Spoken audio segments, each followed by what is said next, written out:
कार्यक्रम का शुभारंभ राष्ट्रगान के साथ।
वक्रतुंड महाकाय सूर्यकोटि समप्रभ निर्विघ्नं कुरु मे देवः सर्वकार्येषु सर्वदा।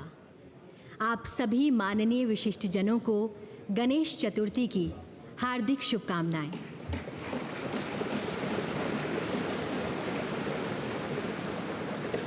आज का दिन इतिहास के सुनहरे पन्नों में अंकित होने का दिन है।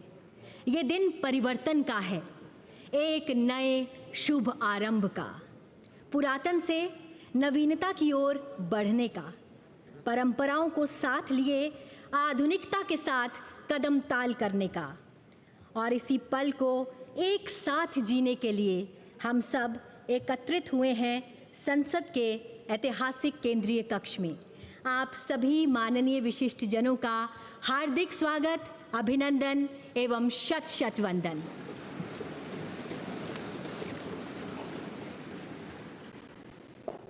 कार्यक्रम को प्रारंभ करने हेतु मेरा सादर अनुरोध माननीय संसदीय कार्य मंत्री जी से कि वे स्वागत संबोधन प्रस्तुत करें। आप सभी को नमस्कार। I am feeling proud privileged to be the part of this journey and shifting to the new parliament building. First of all, I welcome Honorable Vice President of India and the Chairman of Rajya Sabha, Shri Jagdeep Dhankar ji, to gracing this momentous occasion. I welcome the most popular, dynamic, Honorable Prime Minister, Shri Narendra Modi ji, who has been real force behind giving us the new temple of democracy in the shape of new state-of-art Parliament House building, which is emerging as a symbol of Atmanirbhar Bharat. I also welcome Honorable Speaker Shri Om Birla ji, Deputy Chairman Rajya Sabha Shri Harivansh ji, Leader of the Rajya Sabha Shri Piyush Goyal ji, Leader of the Opposition Rajya Sabha Shri Mallikarjun Kharge ji, Leader of the largest opposition party in the Lok Sabha Shri Adhir Ranjan Chaudhary ji, all my colleague ministers, other senior leaders, fellow MPs from both the houses of the Parliament, to this function which has been organized to commemorate the last sitting of both the House held yesterday in the respective chambers. Today onwards, our two houses of the Parliament shall have their sittings in the new Parliament House building. We all know that this central hall has witnessed transfer of power from Britain to Bharat, the formation and adoption of our constitution by the Constituent Assembly has been host to some very important occasions like rollout of GST, one tax, one nation, a finest example of cooperative federalism in our parliamentary democracy. There were 3 joint sittings of both the houses of the Parliament for resolving the deadlocks under the Article 108, That is the Dowry Prohibition Bill 1959, the Banking Service Commission Repeal Bill 1978, Prevention of Terrorism Bill 2002. You all know that Lok Sabha and Raj Sabha were sitting in this building since 13th May 1952.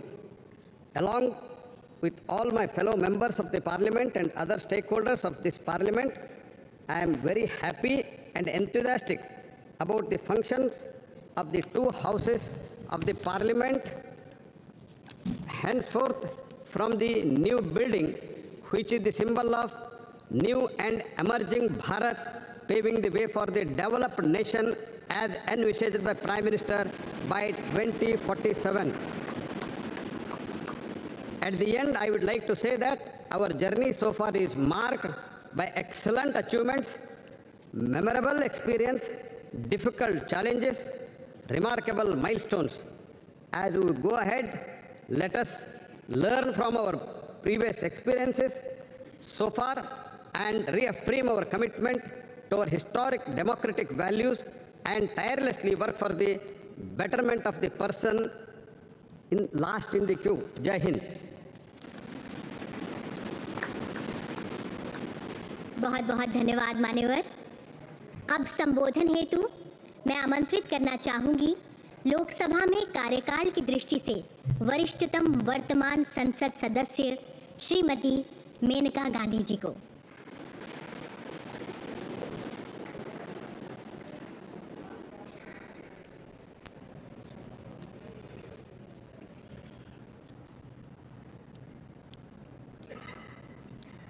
Honorable Vice President, Chairman of the Rajya Sabha, Honorable Speaker, Honorable Prime Minister, Ministers, and esteemed colleagues of this distinguished House. Actually, I'm as surprised to be here as you are to see me. This is a historic day today. I'm proud to be part of this historical moment when a government under the leadership of Prime Minister Shri Narendra Modi ji has undertaken to repair the deep-rooted asymmetry and to give an equal share in India's future to all of us women. I'm grateful for the honor you have given me of speaking about my years in Parliament. We are going to a new building, and hopefully this grand edifice will reflect the aspirations of a new Bharat. Today, I have been entrusted with the responsibility of addressing this esteemed assembly as the most senior parliamentarian in the Lok Sabha. I entered Parliament at the age of 32, 9 years after the death of my husband. My debut was as Minister for Environment. Today, 35 years later, I have spent most of my adult life in this institution, and I have seen 7 prime ministers and the shaping of grand history. It has been an arduous, rocky road. I had several terms as an independent member and finally joined the Bharatiya Janata Party under Shri Atal Bihari Vajpayee ji's leadership in 2004. Since then, I have remained a proud member of the BJP as well as this august House. Being a member of Parliament is an immense responsibility, as it entails safeguarding the trust of lakhs of voters who elect us to be their voice. You are given power, but this power must always be used for their good. The job demands unwavering commitment, moral rectitude, and courage. Basically, it demands great love for your country and infinite kindness towards all. Each one of us gets this opportunity to make a difference, provided we sublimate our own ambitions and see ourselves only as vessels or bridges or protectors of all the beings that need us, the last person in India who believes himself forgotten, people who cannot navigate for themselves and appoint us as their helmsmen.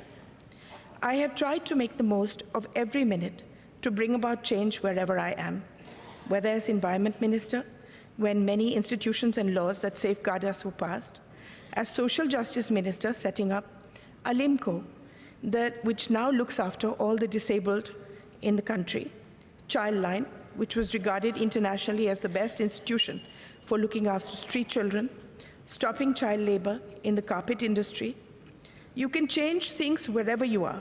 For instance, in the opposition as a BJP member, as chairperson of the often ignored Assurances Committee, we changed the way people were experimented on by pharmaceutical companies.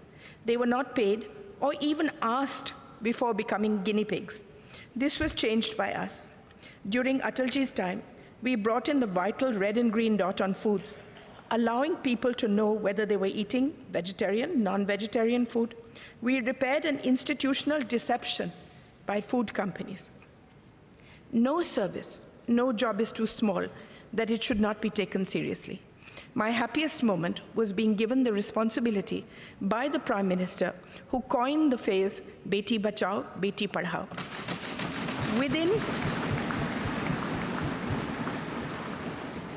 Within 2 years, we changed the thought of the country, the entire thought of the country, and the statistics show that it is a lasting change. From 130 women per 1,000, a shameful statistic, it rose to 950.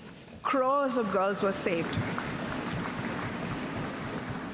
Not only that, it is now seen as a shame and a crime to do away with girl children, whether in the womb or newly born.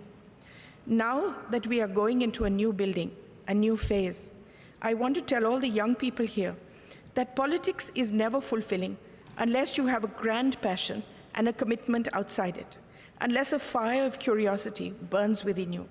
No service is too small in the service of Mother India. What I have learned is that each constituency is your family. Within my family, there are a million microcosms of individual families. Each of them depend on us. We are a part of their lives as they are of ours. I have seen my primary duty to look after each family that has placed itself in my care by electing me, by seeing me as one of their own. In this matter, I wish to say that the Prime Minister has seen beyond people as a statistic and has meticulously seen to the needs of each individual family.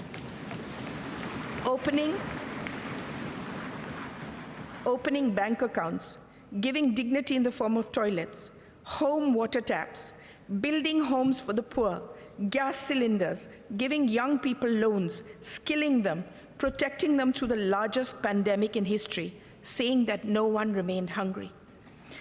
Before I end,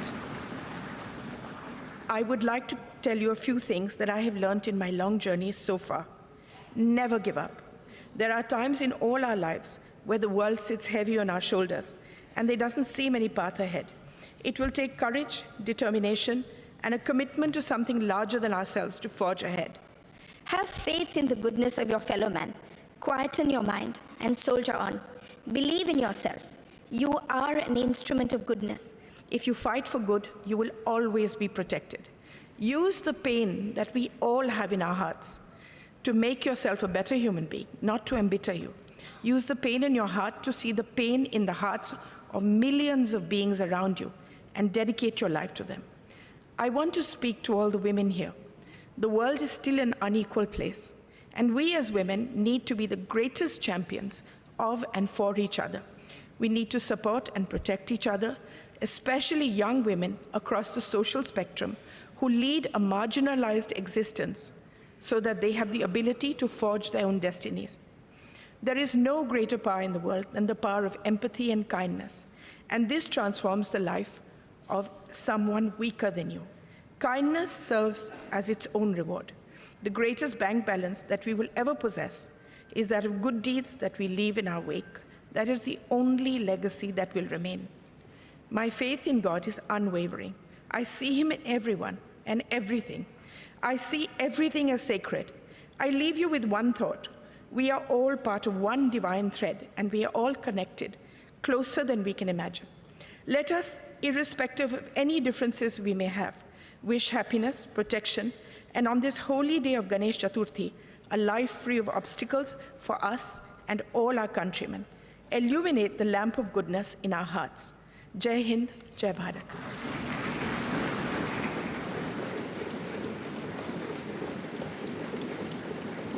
बहुत बहुत धन्यवाद ma'am.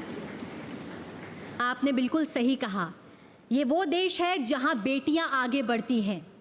ये वो देश है जहां परंपराओं के साए में आधुनिकता पनपती है। ये वो देश है वसुधैव कुटुंबकम, जिसका नारा है विश्वगुरु भारत, ये देश हमारा है। अब मेरा सादर अनुरोध लोकसभा में सबसे बड़े विपक्षी दल के नेता श्री अधीर रंजन चौधरी जी से कि वे अपना संबोधन प्रस्तुत करें। Honorable Vice President of India, Honorable Speaker Lok Sabha, Honorable Prime Minister of India, Parliamentary Affairs Minister of both the houses, opposition leaders, Kharge ji, all my senior leaders and distinguished, esteemed colleagues of both Lok Sabha and Rajya Sabha. Having seized this opportunity without making any compunction, without mincing any word, I must state that I feel elevated and elated of having been stood in this podium, which had witnessed a caravan of historical episodes and numerous momentous events in the midst of the galaxy of luminaries who had rigged up their brain and burned the midnight oil to frame the Constitution of India in this august house, which is called at the time Constituent Assembly.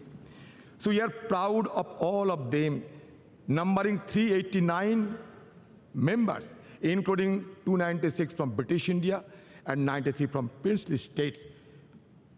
In this house also, in this house, in the year 1947, 22nd January, the objectives resolution, numbering 8, was passed, was adopted, which was proposed by Jawaharlal Nehru ji also, which had inspired the shaping of our constitution in subsequent stages also. So now, in this august house, all of us are well experienced and known the journey, the odyssey of our constitution. From colonial past to independent India, we have observed the transition of the destiny of this great country named after India. It is astonishing to note that those 389 members intensively discussed among them for 2 years, 11 months, and 19 days, and produced the largest constitution of the world, led by Baba Saheb Ambedkar, the father of Indian Constitution. We have been gifted with 395 articles. Also, 22 parts and 8 schedules. So naturally, the house, which is called Central Hall, it is a historic hall. It is not. It will not be known by simply its architectural splendor, but its illustrious legacy. Now I come to the point that our ability to attain developed nation status by 2047 hinges on the active involvement of our citizens and the unwavering dedication of their representatives. The groundwork laid in the formative years of our nationhood and also the subsequent years has empowered us significantly. However, we are confronted with intricate challenges that require immediate attention and resolution as we progress towards this objective. I don't have any idea of what is called and how a country to be recognized as developed country by any designation. I do not have any idea of any global consensus is existed or not. Because when we see other developed countries, among the various key determinants, one determinant is always followed, that is Human Development Index. And insofar as Human Development Index, India has been lagging behind, and we are ranked 131 out of 189 countries. At present, disconcerting reports reveal that the top 10% of India's population controls a staggering 77% of nation's total wealth. In 2017, a staggering 73% of wealth generated has reportedly gravitated towards the wealthiest 1%, while staggering 670 million Indians constituting the poorest half of the population saw their wealth increase by a mere 1%. This stark disparity presents a crucial challenge in ensuring that millions of people living below the poverty line have access to fundamental necessities like food, shelter, and healthcare, a prerequisite for advancing towards developed nation status. While India boasts of a sizable youth population, high unemployment rates pose a significant hurdle to leveraging this demographic advantage. Addressing these challenges is paramount, necessitating a concerted focus on job creation and the encouragement of entrepreneurship. It is essential to enable India's youthful population to contribute substantially to the country's economic growth and development. Despite India being the world's 5th largest economy, our per capita GDP falls far behind that of developed nations. Tackling this economic growth challenge requires pro-growth government policies, maintaining low inflation, reducing interest rates, alleviating unemployment, fostering a skilled workforce, bolstering purchasing power, stimulating demand, and enhancing the healthcare and education sector. India must prioritize the development of a globally competitive, labor-intensive manufacturing sector capable of generating significant employment opportunities. In sum, addressing the pressing issue of high youth unemployment is a pivotal step for India's march toward developed nation status by 2047. I am impatient. I do not want to wait till 2047. Why not before 2047? To realize the vision of becoming developed nation, India must pursue a growth trajectory that is both comprehensive and sustainable. Economic growth must be all-inclusive, benefiting every citizen. An overarching focus on human development, encompassing access to healthcare, education, and essential services must be implemented holistically.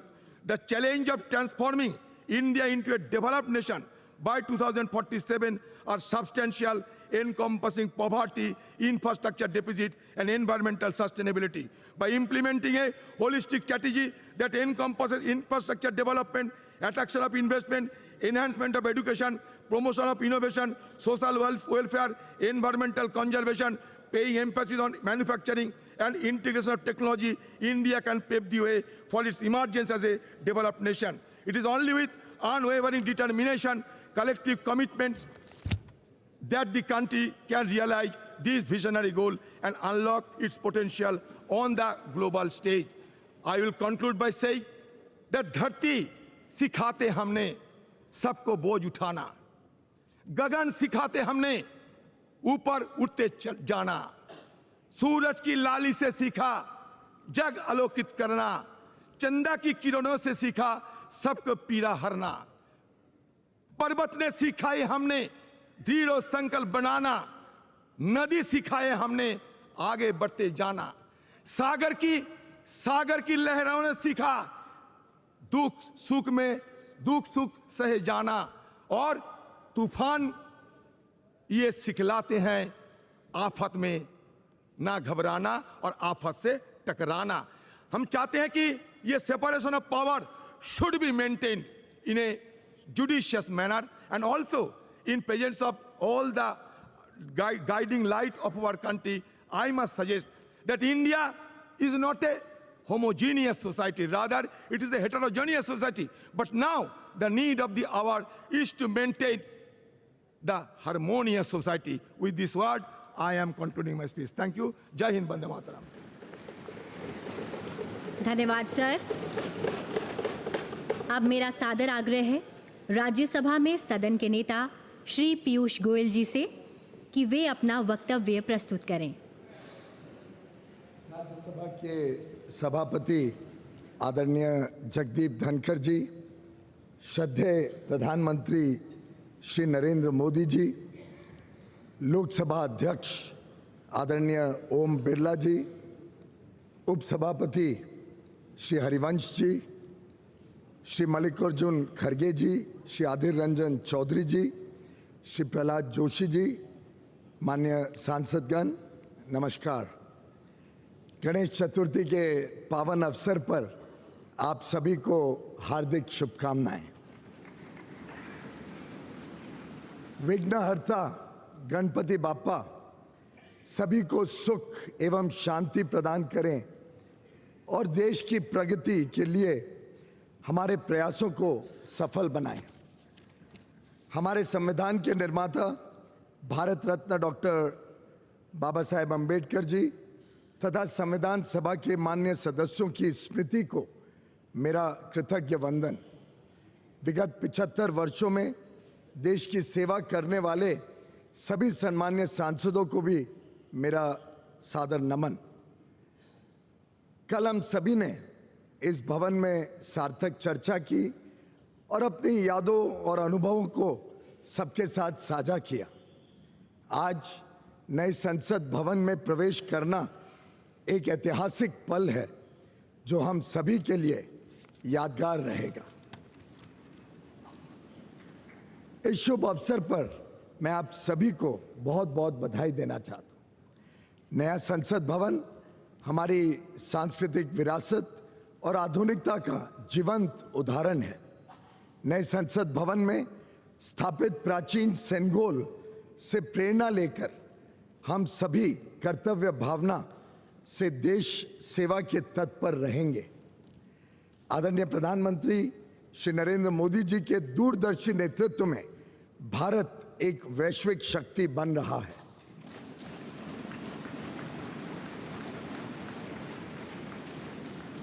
नया संसद भवन अपने विशाल और सुंदर स्वरूप में एक नए विश्वास से भरे आत्मनिर्भर भारत का पहचान बनेगा।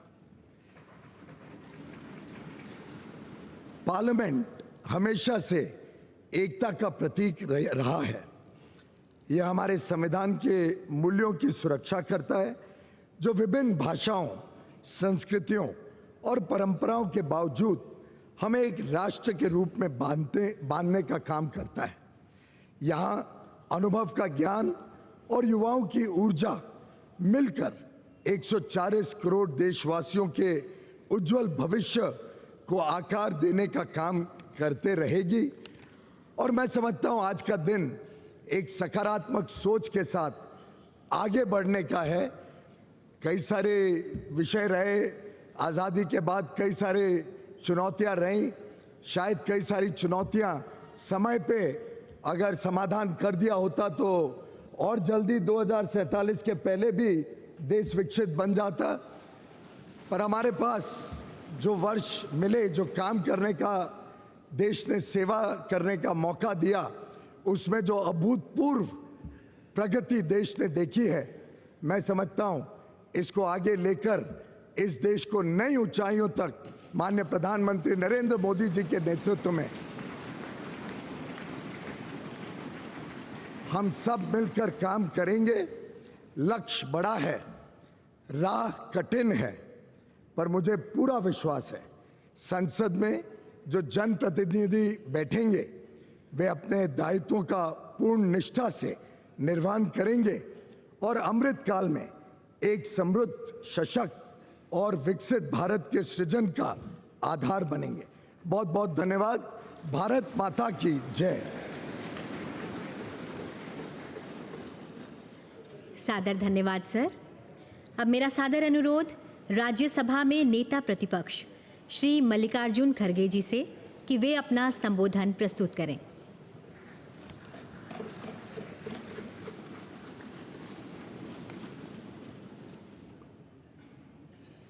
Honorable Vice President of India, Honorable Prime Minister, Honorable Speaker Lok Sabha, Honorable Leader of the Rajya Sabha, Honorable Shri Adiranjan Chaudhary ji, Honorable Minister of Parliamentary Affairs, Honorable Members of Parliament, and all the respected leaders. We have all gathered here today to commemorate the rich legacy of the Parliament of India in this historic Central Hall. When we talk about Indian parliamentary heritage, the hallowed precinct of this Parliament House and the Central Hall, where we have gathered today, hold a very special significance. The Constitution of India is the bedrock of Indian democratic polity. It is in this very Central Hall that the Constituent Assembly held its sittings from 1946 to 1949, spanning a period of 2 years, 11 months, and 17 days. Today, we humbly recall the phenomenal contributions made by Dr. Rajendra Prasad, the first President of India, Pandit Jawaharlal Nehru ji, the first Prime Minister, and architect of modern India, Sardar Vallabhbhai Patel, the first Home Minister of India, and Dr. B.R. Ambedkar, architect of Indian Constitution. It is also an occasion to recall with gratitude the contributions of Sri G.V. Malvankar, Dr. Sarvapalli Radhakrishnan, and also acknowledge the collective contribution by members of the Constituent Assembly, Provisional Parliament, and first and all subsequent Lok Sabha. This Central Hall was witness to Pandit Nehru's Tryst with Destiny speech on the eve of India's independence. And yesterday, the Prime Minister also mentioned this in his speech. I'm thankful to you because you remembered this historic speech on this yesterday's occasion. Sir, the India's independence during his speech, the Pandit Nehruji inter alia stated, which I quote, long years ago, we have made a tryst with destiny, and now the time comes when we shall redeem our pledge, not wholly or in full measures, but very substantially. At the stroke of the midnight hour, when the world sleeps, India will awake to life and freedom. A moment comes, which comes but rarely in history, when we step out from the old to new, when an age ends, and when the soul of the nation, long suppressed, finds utterances. As the clock struck 12, all the members of the Constituent Assembly took the following pledge. At this solemn moment, when the people of India, through suffering and sacrifices, have secured freedom, I, a member of the Constituent Assembly, do dedicate myself in all humility to the service of India and her people to the end that this ancient land attain her rightful and honored place in the world and make her full and willing contribution to the promotion of the world peace and the welfare of the mankind. These words spoken on the day of this historic speech of Pandit Jawaharlal Nehru ji. I wish to emphasize at this juncture that this is all due to the collective and dedicated effort by parliamentarians cutting across the party lines over the past 7.5 decades. This rich legacy has formed a strong foundation for India's growth as a powerful democratic nation. Every nook and corner of the Parliament House has witnessed the evolution of our parliamentary democracy over the past 75 years. As we bid adieu to the Parliament House and move to the new Parliament building today, I am overwhelmed with emotions and tinge of pathos. We would, of course, be continuing our parliamentary duties in the new Parliament building, but will miss the Parliament House. The success of the institution lies in the upholding constitutional values and ideals. The idea that institutions are sacrosanct and essential for the success is a fundamental principle in governance and development. We should commit ourselves to adhere to and preserving the constitutional values and parliamentary traditions as the country moves ahead in effectively performing parliamentary duties and in our endeavors for the growth of our nation. To build this country, forgetting our parties, political parties, we should be one to build the nation, to protect the nation, to protect the Constitution, to protect the democracy. This must be our aim. With these words and one quote I will say, no man can be grateful at the cost of his honor. No woman can be grateful at the cost of her chastity. And no nation can be grateful at the cost of its liberty. So to protect our liberty, to protect our integrity, we must work all together. That is the only way to build the nation. Thank you. Jai Hind. बहुत बहुत धन्यवाद मान्यवर।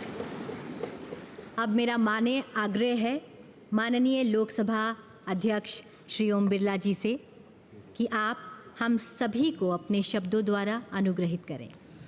माननीय उपराष्ट्रपति जी, माननीय प्रधानमंत्री जी, राज्यसभा में सदन के नेता, संसदीय कार्य मंत्री जी, प्रतिपक्ष के नेता, लोकसभा में सबसे बड़े दल के नेता, सभी माननीय मंत्रीगण, सभी माननीय संसद सदस्यगण, आज संसद भवन के इस ऐतिहासिक कक्ष में जो हमारी देश की आज़ादी का साक्षी रहा, जो संविधान निर्माण का साक्षी रहा, जिसमें अनेक परिवर्तन एवं ऐतिहासिक निर्णय हुए, इसी केंद्रीय कक्ष में माननीय राष्ट्रपति जी का उद्बोधन भी हमें मिला। विश्व के कई राष्ट्र अध्यक्षों ने यहाँ संबोधन करते हुए हमारे लोकतंत्र के प्रति आस्था व्यक्त की और आज इस केंद्रीय कक्ष से हम सब लोग नए संसद भवन की ओर प्रवेश कर रहे हैं। ये नया संसद भवन हम सब के लिए नई आकांक्षाओं, नई अपेक्षाओं और नई उम्मीद, नई उमंग के साथ होगा, मेरी ऐसी आशा है। आज इस अवसर पर उन सब स्वतंत्रता सेनानियों को भी नमन करता हूं, जिन्होंने हमारे भविष्य के लिए, हमारे कल के लिए अपना वर्तमान बलिदान कर दिया। मैं आज उन महान नेताओं को भी नमन करता हूं, जिन्होंने इस केंद्रीय कक्ष में दुनिया का सबसे बड़ा संविधान निर्माण में अपना अमूल्य योगदान दिया, जिन्होंने देश में आर्थिक सामाजिक परिवर्तन लाने में अपना दायित्व निभाया। आज हम उन सभी मान्य सदस्यों को भी स्मरण कर रहे हैं, याद कर रहे हैं, जो हमारे बीच में नहीं रहे, लेकिन जिन्होंने अपने संवैधानिक दायित्वों का निर्वहन करते हुए देश की प्रगति में योगदान दिया। मैं आज संसद के उन सभी माननीय सांसदों का भी हार्दिक अभिनंदन करता हूं, जिनके लंबे संसदीय अनुभव का लाभ आज हमें मिल रहा है। ये संसद भवन अनेक ऐतिहासिक घटनाओं, निर्णयों और परिवर्तनकारी कानूनों के निर्माण का साक्षी रहा है। हमारी संसद कई घटनाओं का मंच रही है, जिन्होंने 75 वर्षों में इस देश को एक ऐसा स्वरूप दिया है जो दुनिया में एक नई ताकत और सामर्थ्य रखता है। हमारी संसद देश की करोड़ों जनता की अभिव्यक्ति एवं भावनाओं का माध्यम रही है, जहां हमें लोकतांत्रिक संस्कृति के अनुरूप चर्चा और संवाद से अनेक चुनौतियों का समाधान निकाला है और कई श्रेष्ठतम प्रतिमान स्थापित की हैं। इन 75 वर्ष की संसदीय लोकतंत्र की गौरवशाली यात्रा में हमने देश में कई क्रांतिकारी बदलाव भी किए। आज जनता नए भारत के लिए आकांक्षी है। आज लोगों को हमसे अपेक्षाएं बढ़ी है, आकांक्षाएं बढ़ी हैं, उम्मीद बढ़ी है। ऐसे में हमारी जिम्मेदारी और बढ़ जाती है कि हम अपने संवैधानिक दायित्वों का शुद्ध अंतर्करण से निर्वहन करें और उनकी अपेक्षाओं, आकांक्षाओं और उम्मीदों को पूरा करें और आदरणीय उपराष्ट्रपति जी, आदरणीय स्पीकर महोदय, मंच पर विराजमान सभी वरिष्ठ महानुभाव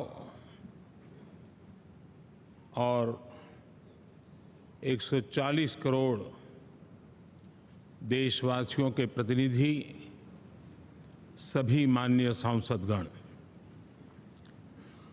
आपको और देशवासियों को गणेश चतुर्थी की अनेक अनेक शुभकामनाएं।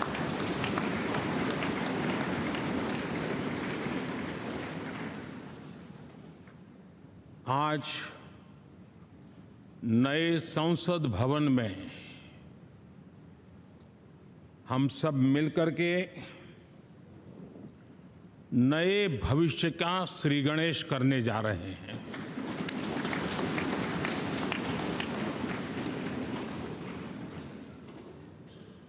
आज हम यहाँ विकसित भारत का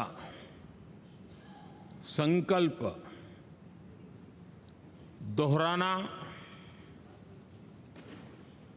फिर एक बार संकल्पबद्ध होना और उसको परिपूर्ण करने के लिए जी जान से जुटने के इरादे से नए भवन की तरफ प्रस्थान कर रहे हैं।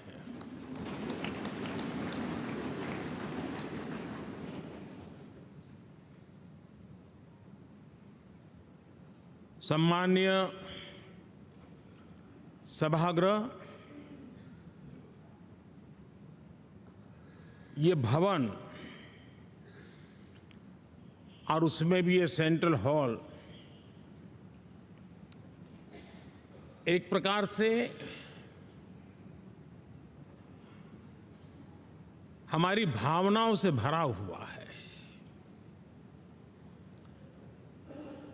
हमें भावुक भी करता है और हमें हमारे कर्तव्य के लिए प्रेरित भी करता है। आजादी के पूर्व ये खंड एक प्रकार से लाइब्रेरी के रूप में इस्तेमाल होता था, लेकिन बाद में संविधान सभा की बैठक यहाँ शुरू हुई और उन संविधान सभा की बैठकों के द्वारा गहन चर्चा विचारणा कर करके हमारा संविधान यहीं पर आकार लिया। यहीं पर 1947 में अंग्रेजी हुकूमत ने सत्ता हस्तांतरण किया, उस प्रक्रिया का भी साक्षी हमारा ये सेंट्रल हॉल है। इसी सेंट्रल हॉल में भारत के तिरंगे को अपनाया गया, हमारे राष्ट्रगान को अपनाया गया और ऐतिहासिक अवसरों पर आजादी के बाद भी सभी सरकारों के दरमियान अनेक अवसर आए जब दोनों सदनों ने मिलकर के यहाँ पर भारत के भाग्य को गढ़ने के पर विचार किया, सहमति बनाई और निर्णय भी किए। 1952 के बाद दुनिया के करीब 41 राष्ट्राध्यक्षों ने इस सेंट्रल हॉल में हमारे सभी माननीय सांसदों को संबोधित किया है।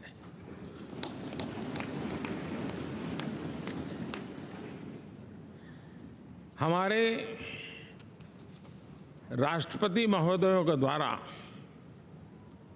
86 बार यहां संबोधन किया गया है।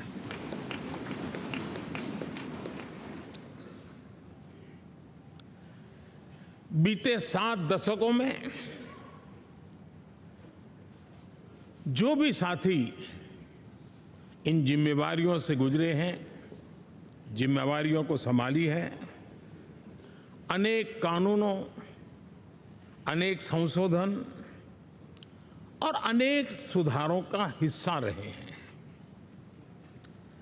अभी तक लोकसभा और राज्यसभा ने मिलकर करीब करीब 4000 से अधिक कानून पास किए हैं।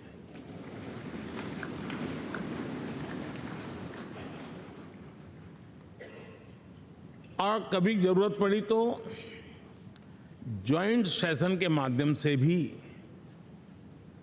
कानून पारित करने की दिशा में रणनीति बनानी पड़ी और उसके तहत भी दहेज रोकथाम कानून हो, बैंकिंग सर्विस कमीशन बिल हो, आतंक से लड़ने के लिए कानून हो, ये संयुक्त सत्र में पास किए गए हैं, इसी गृह में पास किए गए। इसी संसद में मुस्लिम बहन बेटियों को न्याय की जो प्रतीक्षा थी, शाहबानो केस के कारण कुछ गाड़ी उल्टी पार्टी पर चढ़ गई थी, इसी सदन ने हमारी उस गलतियों को ठीक किया और 3 तलाक विरुद्ध कानून हम सब ने मिलकर के पारित किया। संसद ने बीते वर्षों में ट्रांसजेंडर को न्याय देने वाले कानूनों का भी निर्माण किया। इसके माध्यम से हम ट्रांसजेंडर के प्रति सद्भाव और सम्मान के भाव के साथ उनको नौकरी, शिक्षा, स्वास्थ्य, बाकी जो सुविधाएं हैं एक गरिमा के साथ प्राप्त कर सके, इसकी दिशा में हम आगे बढ़े। हम सभी ने मिलकर हमारे दिव्यांग जनों के लिए भी उनकी जरूरतों को देखते हुए, उनके एस्पिरेशंस को देखते हुए ऐसे कानूनों का निर्माण किया जो उनके लिए उज्जवल भविष्य की गारंटी बन रहे हैं। आर्टिकल 370 हटाने से लेकर वो विषय ऐसा रहा जो शायद ही कोई दशक ऐसा होगा कि चर्चा न हुई हो, चिंता न हुई हो और मांग न हुई हो। आक्रोश भी व्यक्त हुआ, सभागृह में भी हुआ, सभागृह के बाहर भी हुआ। लेकिन हम सबका सौभाग्य है कि हमें सदन में आर्टिकल 370 से मुक्ति पाने का, अलगाववाद, आतंकवाद के खिलाफ लड़ाई लड़ने का एक बड़ा महत्वपूर्ण कदम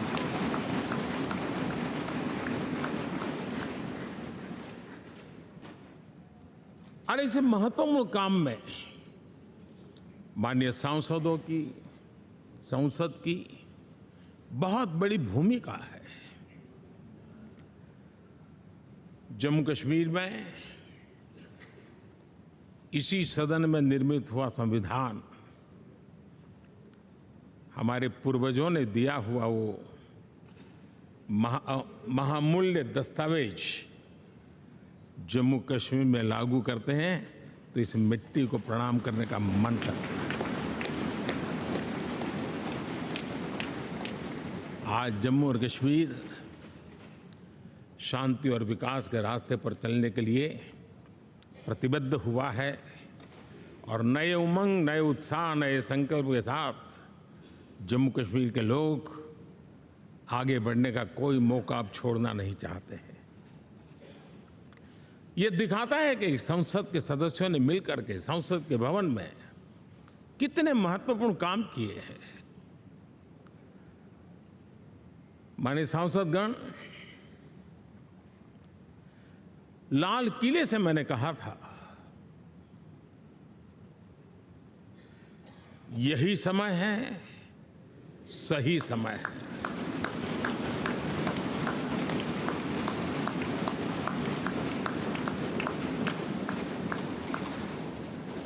एक के बाद एक घटनाओं की तरफ हम नजर करेंगे। हर घटना इस बात का गवाह दे रही है कि आज भारत एक नई चेतना के साथ पुनर्जागृत हो चुका है।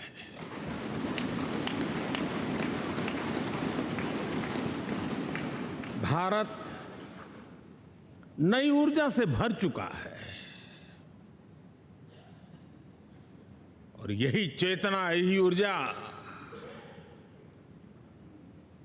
इस देश के कोटि कोटि जनों के सपनों को संकल्प में परिवर्तित कर सकती है और संकल्प को परिश्रम की पराकाष्ठा कर करके सिद्धि तक पहुंचा सकती है। ये हम देख सकते हैं।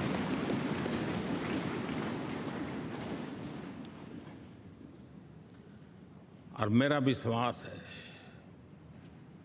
देश जिस दिशा में चल पड़ा है, इच्छित परिणाम अवश्य प्राप्त होंगे।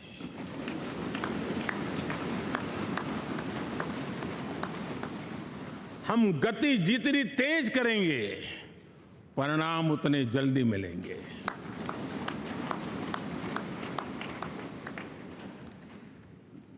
आज भारत 5वीं अर्थव्यवस्था पर पहुंचा है, लेकिन पहले 3 में पहुंचने के संकल्प के साथ बढ़ रहा है।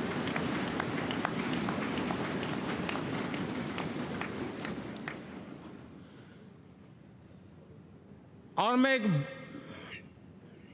जिस स्थान पर बैठा हूं, जो जानकारियां प्राप्त होती है उसके आधार पर विश्व के गणमान्य लोगों से बातचीत करता हूं, उसके आधार पर मैं बड़े विश्वास से कह रहा हूं, हम में से कुछ लोगों की निराशा हो सकती है, लेकिन दुनिया आश्वस्त है कि भारत टॉप 3 में पहुंच के रहेगा।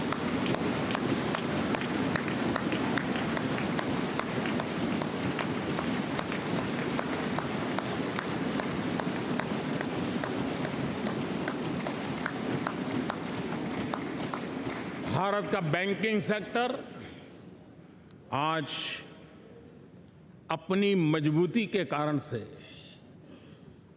फिर एक बार दुनिया में सकारात्मक चर्चा का केंद्र बना हुआ है।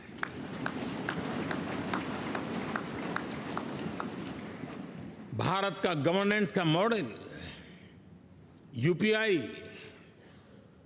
डिजिटल स्टैक, मैं इस G20 में भी देख रहा था, मैंने बाली में भी देखा। टेक्नोलॉजी की दुनिया को लेकर के भारत का नौजवान जिस प्रकार से आगे बढ़ रहा है, पूरे विश्व के लिए कौतुक भी है, आकर्षण भी है और स्वीकृति भी है।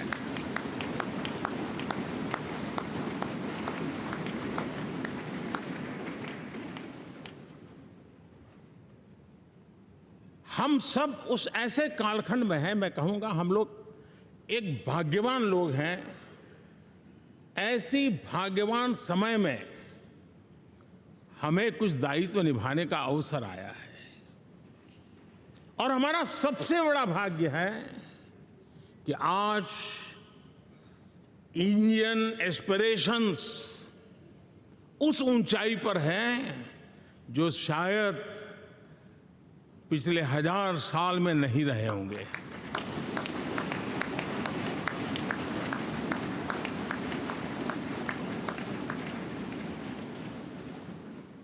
गुलामी के जंजीरों ने उसके एस्पिरेशंस को दबोच के रखा था।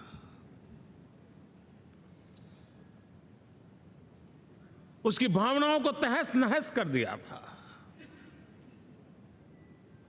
आजाद भारत में अपने सपने संजो रहा था, चुनौतियों से जूझ रहा था, लेकिन मिलकर के आज जहां पहुंचे हैं, अब वहां वो रुकना नहीं चाहता है। वो एस्पिरेशनल सोसाइटी के साथ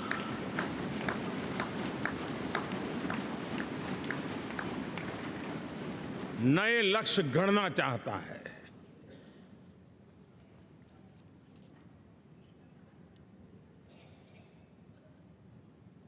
जब एस्पिरेशन सोसाइटी सपने संजोते ही हो, संकल्प लेकर के निकल पड़ी हो, तब पुराने कानूनों से मुक्ति पाकर नए कानूनों का निर्माण करके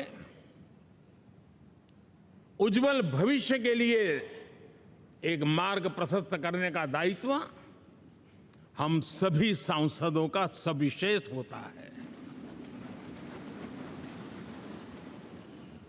संसद में बनने वाला हर कानून, संसद में होने वाली हर चर्चा, संसद से जाने वाला हर संकेत इंडियन एस्पिरेशन को बढ़ावा देने के लिए ही होना चाहिए। ये हम सबकी भावना भी है, कर्तव्य भी है और एक एक देशवासी की हमसे अपेक्षा भी है।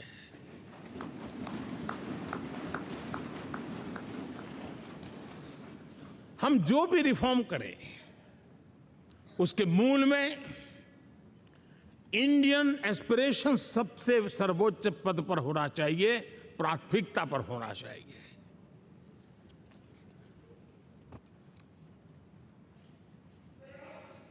लेकिन मैं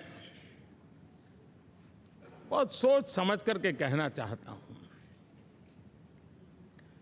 क्या कभी छोटे कैनवास पर कोई बड़ा चित्र बना सकता है क्या?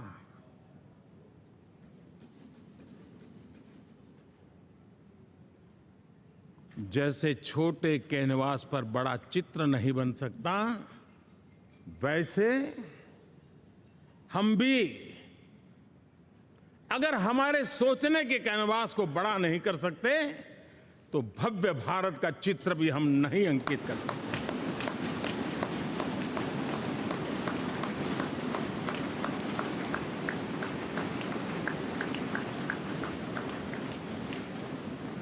75 साल का हमारे पास अनुभव है। हमारे पूर्वजों ने जो कुछ भी रास्ते बनाए, उससे हमने सीखा है। हमारे पास एक बहुत बड़ी विरासत है। इस विरासत के साथ अगर हमारे सपने, हमारे संकल्प जुड़ जाएं, हमारा सोचने का दायरा बदल जाए, हमारा कैनवास बड़ा हो जाए, तो हम भी उस भव्य भारत के चित्र को अंकित कर सकते हैं, उस तस्वीर का खाका खींच सकते हैं, उसमें रंग भरने का काम हम भी कर सकते हैं और आने वाली पीढ़ी को वो भव्य दिव्य माँ भारती के हम उनको सुपुर्द कर सकते हैं। दोस्तों, अमृतकाल के 25 वर्षों में भारत को अब बड़े कैनवास पर काम करना ही होगा। अब हमारे लिए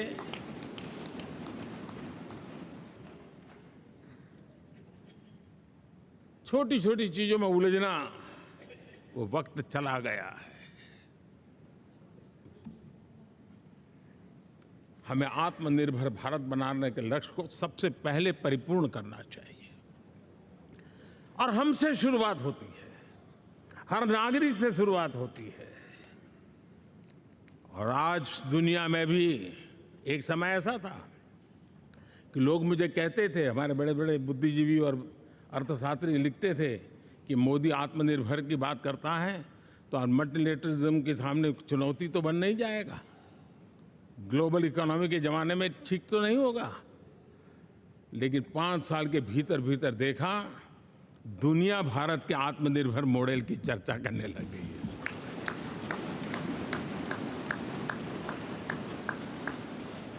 और कौन हिंदुस्तानी नहीं चाहेगा कि डिफेंस सेक्टर में आत्मनिर्भर हो, एनर्जी सेक्टर में हम आत्मनिर्भर हो, एडिबल ऑयल,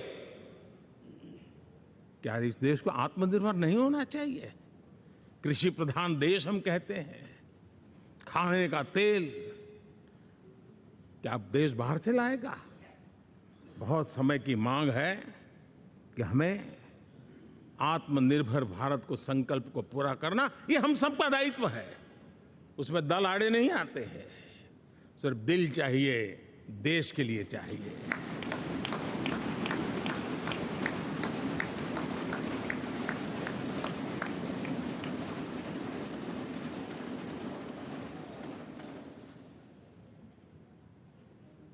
हमें अब मैन्युफैक्चरिंग सेक्टर में दुनिया में सर्वश्रेष्ठ बनने की दिशा में ही कदम रखने होंगे। और मैंने एक बार लाल किले से कहा था, जीरो डिफेक्ट जीरो इफेक्ट। हमारे प्रोडक्ट में कोई डिफेक्ट ना हो, हमारी प्रक्रिया में पर्यावरण पर कोई इफेक्ट ना हो, ऐसा जीरो डिफेक्ट जीरो इफेक्ट वाला हमें दुनिया के सामने मैन्युफैक्चरिंग क्षेत्र में जाना हो। हमारे डिजाइनर, हमारे यहाँ निर्माण हो रही डिजाइन्स, हमारे सॉफ्टवेयर, हमारे एग्रीकल्चर प्रोडक्ट्स, हमारे हस्तशिल्प, हर क्षेत्र में अब हमें वैश्विक मापदंडों को पार करने के इरादे से ही चलना चाहिए, तब जाकर के विश्व के अंदर हम अपना झंडा फहरा सकते हैं। मेरे गांव में मेरा सबसे अच्छा माल हो, इतनी बात नहीं चलेगी। मेरे राज्य में मेरा सबसे अच्छा प्रोडक्ट नहीं चलेगा, मेरे देश में मेरा सबसे अच्छा प्रोडक्ट नहीं चलेगा, दुनिया में मेरा प्रोडक्ट सबसे अच्छा होगा, ये भाव हमें पैदा होगा।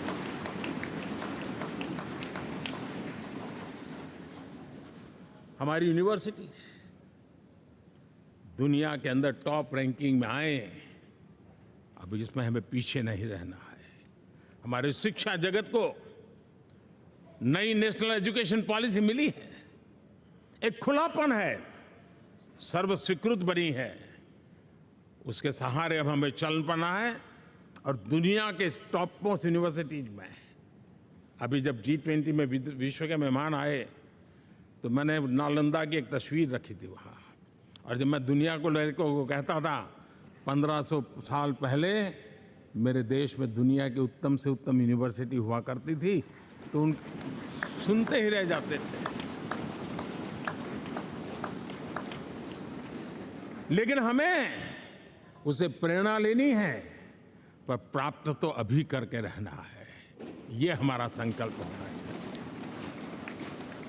आज हमारे देश का नौजवान खेल जगत के अंदर दुनिया में हमारी पहचान बना रहा है, टियर 2, टियर 3 सिटी से, गांव गरीब परिवारों से, गांव से देश के नौजवान, देश की बेटे बेटियां आज खेलकूद के जगत जीवन में हमारा नाम रोशन कर रही है।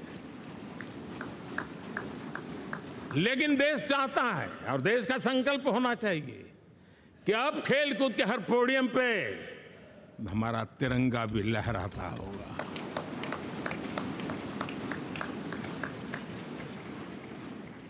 हमें अब पूरा हमारा दिमाग क्वालिटी पर फोकस करना ही होगा, ताकि हम विश्व की आशा अपेक्षाओं के अनुकूल और भारत के सामान्य मानव के जीवन में भी क्वालिटी ऑफ लाइफ के प्रति जो एस्पिरेशन बढ़ा है उसको हम एड्रेस कर पाए। और जैसे मैंने कहा कि हम भाग्यवान हैं कि हम उस समय काम कर रहे हैं जब समाज अपने आप एक एस्पिरेशनल सोसाइटी है। हमारा और भी एक भाग्य है कि हम उस समय हैं जब हिंदुस्तान युवा देश है। हम दुनिया में सबसे ज्यादा जन आबादी वाला तो देश बने ही हैं, लेकिन सबसे बड़ी आबादी उसमें भी सबसे युवा ये पहली बार हुआ है।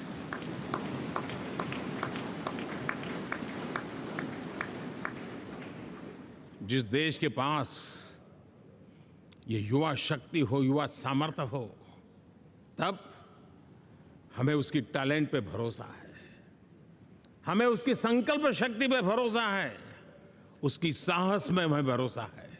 और इसलिए हम चाहते हैं कि दुनिया में भारत का युवा अग्रिम पंक्ति में नजर आना चाहिए, वो स्थिति पैदा होनी चाहिए।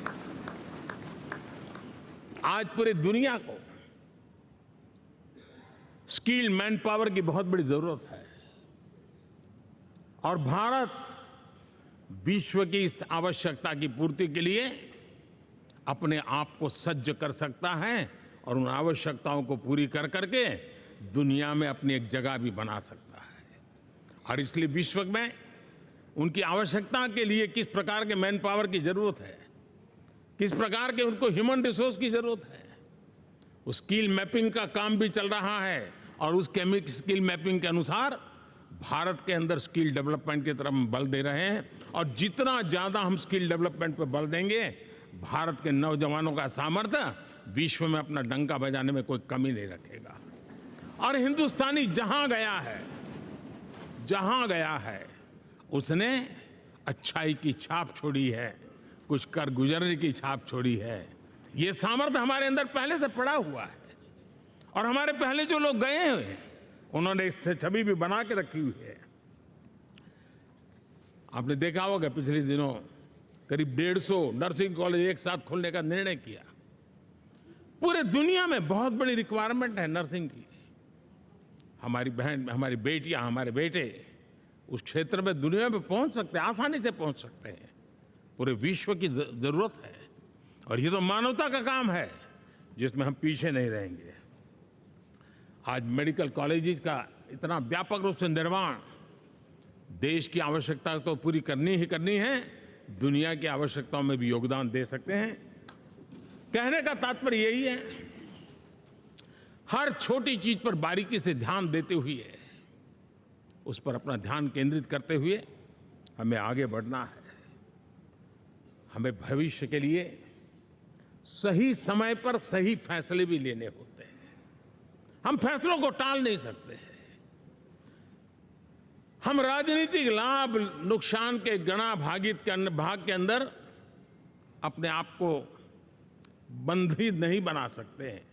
हमें तो देश के एस्पिरेशन के लिए हिम्मत के साथ नए निर्णय करने होते हैं। आज सोलर पावर के सफल मूवमेंट्स हमारी भावी पीढ़ी के लिए एनर्जी क्राइसिस से मुक्ति की गारंटी दे रहा है। आज मिशन हाइड्रोजन आने वाले दिनों में जो एनवायरनमेंट की चिंता है, जो टेक्नोलॉजी में बदलाव आ रहा है, उसके समाधान का रास्ता देने का सामर्थ्य रखती है। आज हमारा सेमीकंडक्टर जिस प्रकार से जीवन चलाने में हमारे हृदय की जरूरत रहती है, वैसे ही आज हमारी टेक्नोलॉजी चिप्स के बिना चल नहीं सकती और सेमीकंडक्टर उसके लिए बहुत अनिवार्य हैं। उस दिशा में हम आगे जा कर के इलेक्ट्रॉनिक मैन्युफैक्चरिंग में कोई रुकावट ना आए और जीवन कहीं अटक न जाए, उसलिए एक बहुत बड़ी मात्रा में हम काम कर रहे हैं। जल जीवन मिशन, हर जिले में 75 अमृत सरोवर, हमारी भावी पीढ़ी को, हमारे बच्चों को, बच्चे उनको कभी पानी के बिना तरसना न पड़े, इसकी चिंता हम आज कर रहे हैं।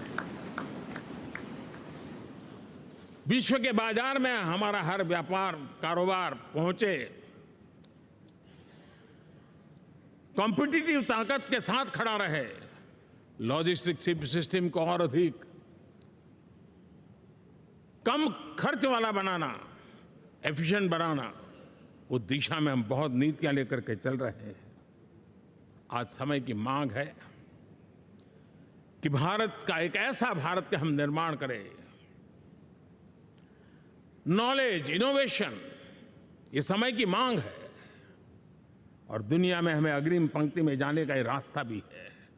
और इसलिए पिछले हमने समय नेशनल एजुकेशन पॉलिसी के साथ साथ टेक्नोलॉजी के बढ़ावे के लिए हमने रिसर्च और इनोवेशन का एक कानून भी पारित किया है, ताकि हमारे देश के नौजवानों को इस इनोवेशन के और चंद्रयान 3 की सफलता के बाद देश के नौजवानों के मन में विज्ञान की तरफ आकर्षण बढ़ रहा है।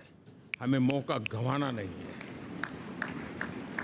हमारी युवा पीढ़ी को हमने रिसर्च और इनोवेशन के लिए पूरे अवसर देने हैं और इस इकोसिस्टम को बनाने के लिए हमने एक उज्जवल भविष्य के निर्माण की नींव रखी है।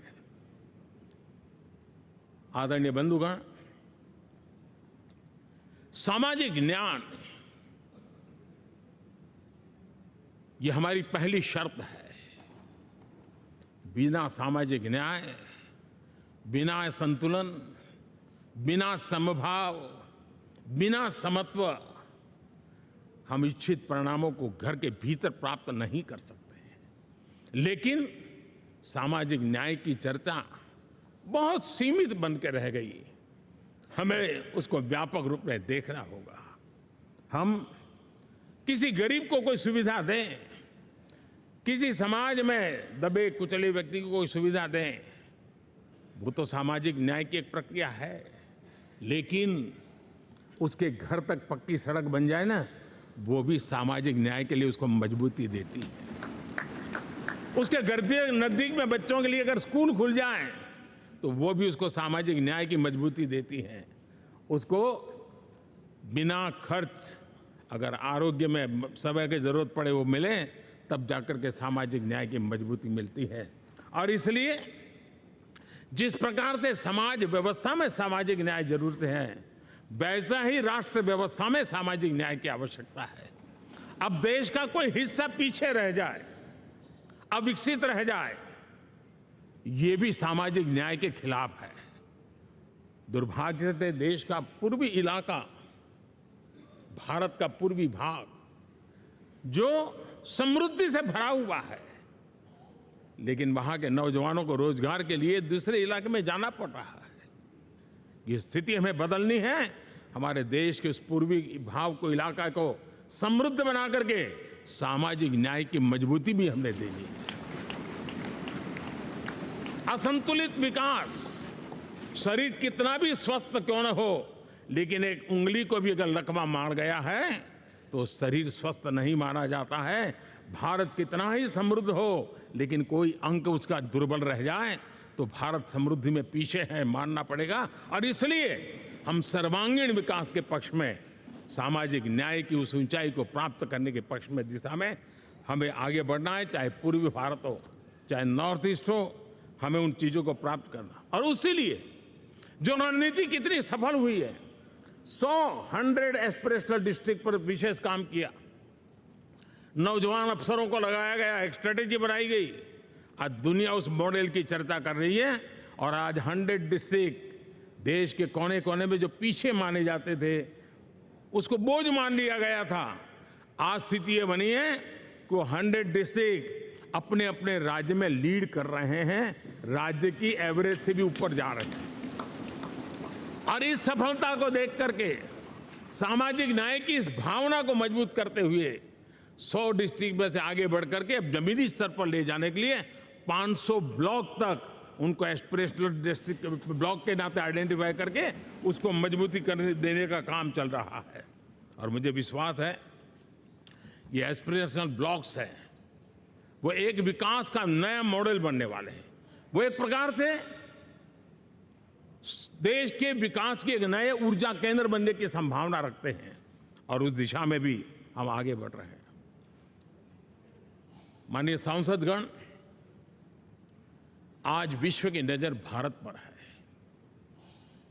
शीत युद्ध के समय हमारी पहचान कूटनिरपेक्ष देश के रूप में रही। उस समय की जो जरूरत थी, उसके जो लाभ होने थे, उस समय से हम गुजरे हैं। लेकिन अब भारत का स्थान कुछ और बना है और इसलिए उस समय कूटनिरपेक्ष की अवस्था आवश्यक होगी। आज हम उस नीति को लेकर के चल रहे हैं जिस नीति को अगर हमें पहचानना है तो विश्व मित्र के रूप में हम आगे खोज रही है। ये शायद विश्व में एक भारत ने और दूरी नहीं हो सके उतनी निकटता उस रास्ते पर चल करके भी हम अपने विश्व मित्र के रूप में भाव आज सफलतापूर्वक आगे बढ़ा रहे हैं। और मुझे लगता है कि इसका लाभ आज भारत को हो रहा है। भारत आज दुनिया के लिए एक स्टेबल सप्लाई चेन के रूप में उभर रहा है और आज विश्व की ये जरूरत है और उस आवश्यकता की पूर्ति करने का काम G20 में भारत ग्लोबल साउथ के आवाज बनकर के उभरा है। ये बीज G20 समिट में जो बीज बोया गया है, मेरे देशवासी आने वाले समय देखेंगे कि वो ऐसा वटवृक्ष बनने वाला है, ऐसा वटवृक्ष बनने वाला है, विश्वास का ऐसा वटवृक्ष बनने वाला है जिसकी साया में आने वाली पीढ़ियां सदियों तक एक गर्व के साथ अपना सीना तान करके खड़ी रहेगी। ये मुझे विश्वास है।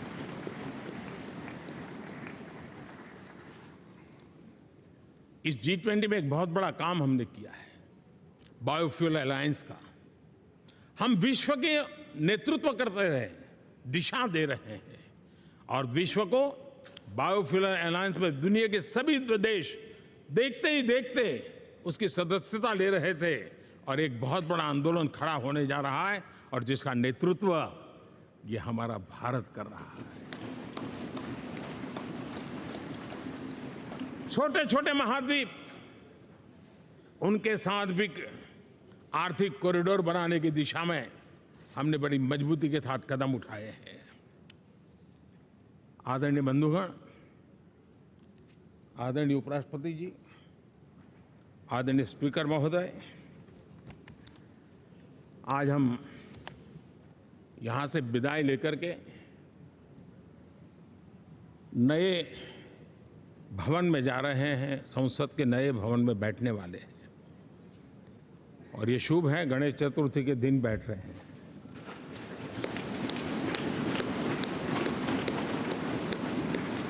लेकिन मैं एक आप दोनों महानुभावों को एक प्रार्थना कर रहा हूं, एक विचार आपके सामने रख रहा हूं।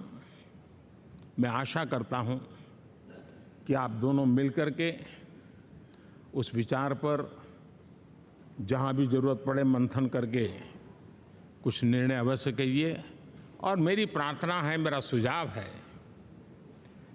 कि अब हम जब नए सदन में जा रहे हैं तब इसकी गरिमा कभी भी कम नहीं होनी चाहिए।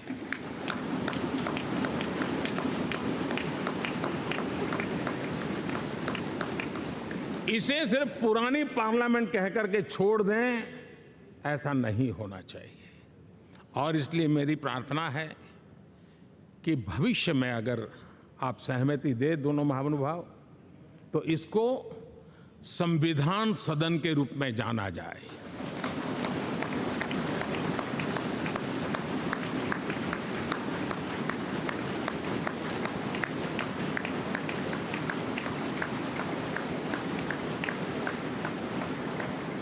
ताकि ये हमेशा हमारे रक्षा के लिए हमारी जीवंत प्रेरणा बनी रहेगी। और जब संविधान सदन कहेंगे तब उन महापुरुषों का याद भी उसके साथ जुड़ जाएगी जो कभी संविधान सभा में यहाँ बैठा करते थे, गणमान्य महापुरुष बैठा करते थे। और इसलिए भावी पीढ़ी को ये तोहफा भी देने का अवसर हमें जाने नहीं देना चाहिए। मैं फिर एक बार इस पवित्र भूमि को प्रणाम करता हूँ। यहाँ पर जो तपस्या हुई है, जन कल्याण के लिए संकल्प हुए हैं, इसको परिपूर्ण करने के लिए 7 दशक से भी अधिक समय से जो पुरुषार्थ हुआ है, उन सबको प्रणाम करते हुए मैं मेरी वाणी को विराम देता हूं और नए सदन के लिए आप सबको शुभकामनाएं देता हूं। बहुत बहुत धन्यवाद।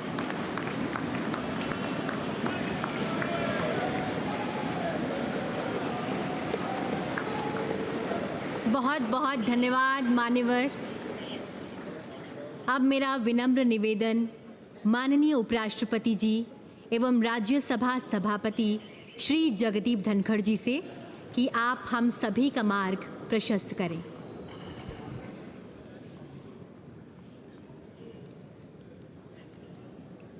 Honourable prime minister of Bharat Shri Narendra Modi जी,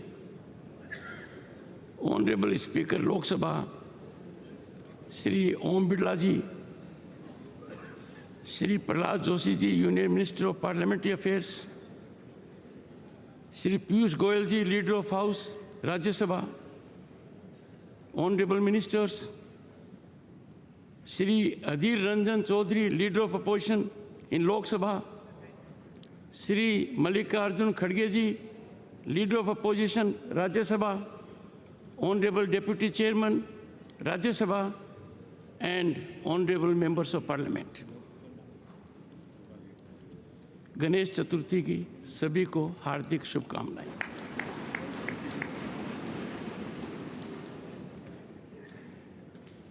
माननीय प्रधानमंत्री जी ने अचानक होमवर्क दे दिया और प्रधानमंत्री जी के बाद बोलना अपने आप में बहुत बड़ी चुनौती है।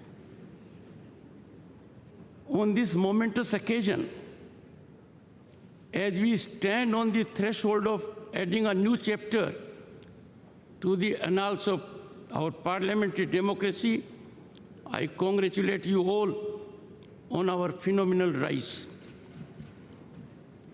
We all are indeed privileged to be witnessing this history in the making as we bid adieu to this magnificent parliament building which houses both the chambers of our parliament and this imposing central hall and move to the new one.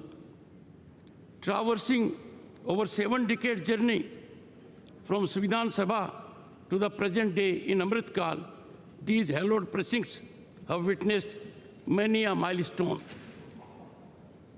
Honorable members, from tryst with destiny at midnight of 15th August 1947 to unfolding of innovative, impactful, forward-looking GST regime at midnight of June 30, 2047, and now this significant day. In this very central hall, the members of the Constituent Assembly embarked upon the journey to accomplish the daunting task of drafting the Constitution of India. Deliberations in the Constituent Assembly in this theatre exemplified decorum and healthy debate. Contentious issues were negotiated in a spirit of consensus with scholarly debate and spirited deliberations. Honorable members, we all need to emulate the exemplary conduct of our founding fathers. The new building of Parliament, a testament to dawn of Atmanirbhar Bharat, is much beyond an architectural marvel. It is a reflection of India's rich cultural diversity, a symbol of national pride, unity, and identity. Impactfully organized G20 resulted in demonstration of India's global power. The new building of Parliament, Bharat Mandapam and Yasho Bhumi are the most recent infrastructure masterpieces competing with the best in the world. These iconic venues are set to play a pivotal role in shaping India's tomorrow. Honorable members, the world now realizes that our nation is on the rise as never before, and this rise is unstoppable. Bharat is defining global discourse, shaping their outcome, and has emerged as significant player among the Committee of Nations.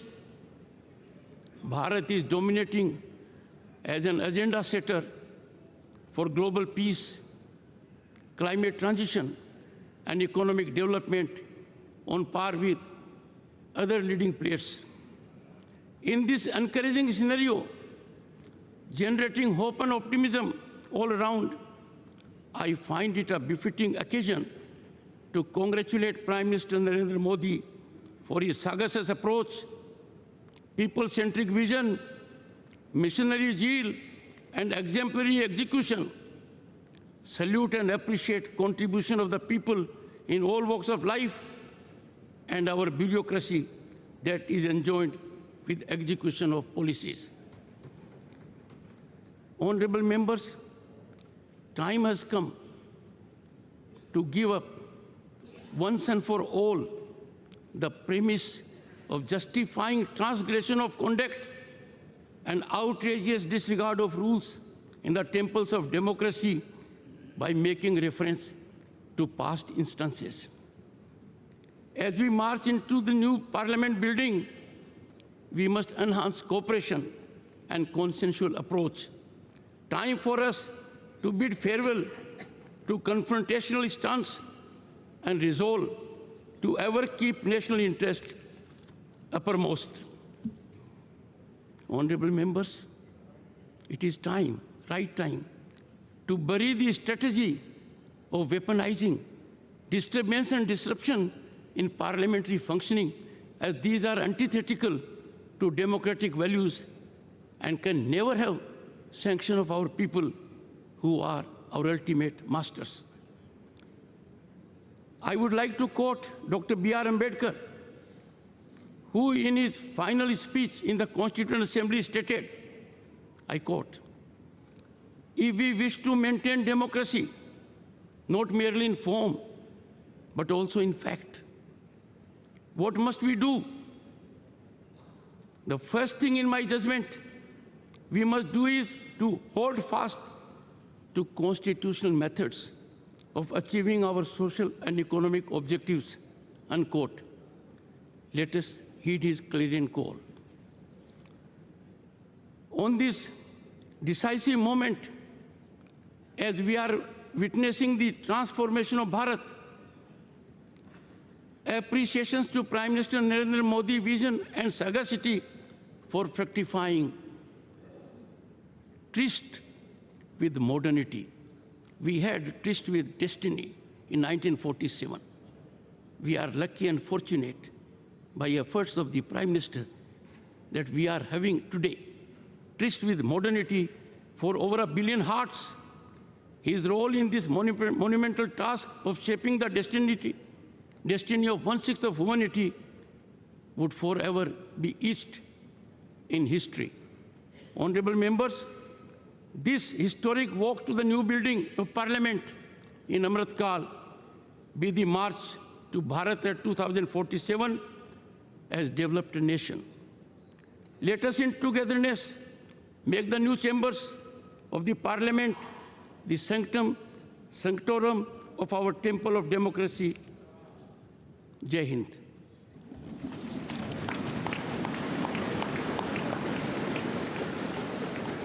सादर धन्यवाद मान्यवर।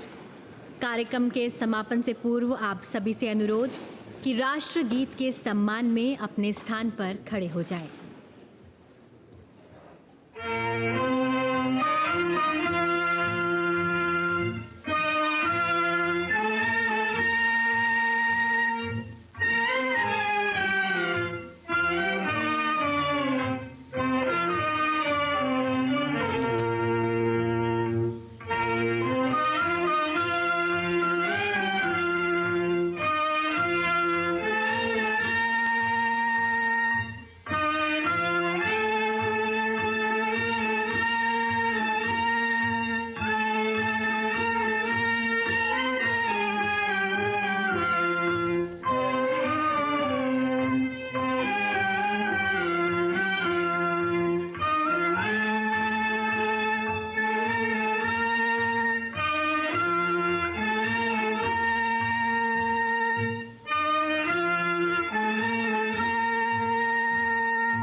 आज़ादी के अमृतकाल में आइए नई ऊर्जा के साथ, नई चेतना के साथ अब कदम बढ़ाएं नव निर्माण की ओर। गणपति गजानन का आशीर्वाद ले प्रस्थान करें संसद के नए भवन की ओर, जो भव्य है, विशाल है, आत्मनिर्भर भारत का प्रतिबिंब है, नए भारत का जीवंत स्वरूप है, जहां नूतन है और पुरातन भी, जहां कारीगरी है और तकनीक भी। चलिए कदम बढ़ाएं भारत की संसद के नए भवन की ओर और नए लक्ष्यों के साथ रचें नया इतिहास। जय हिंद, जय भारत।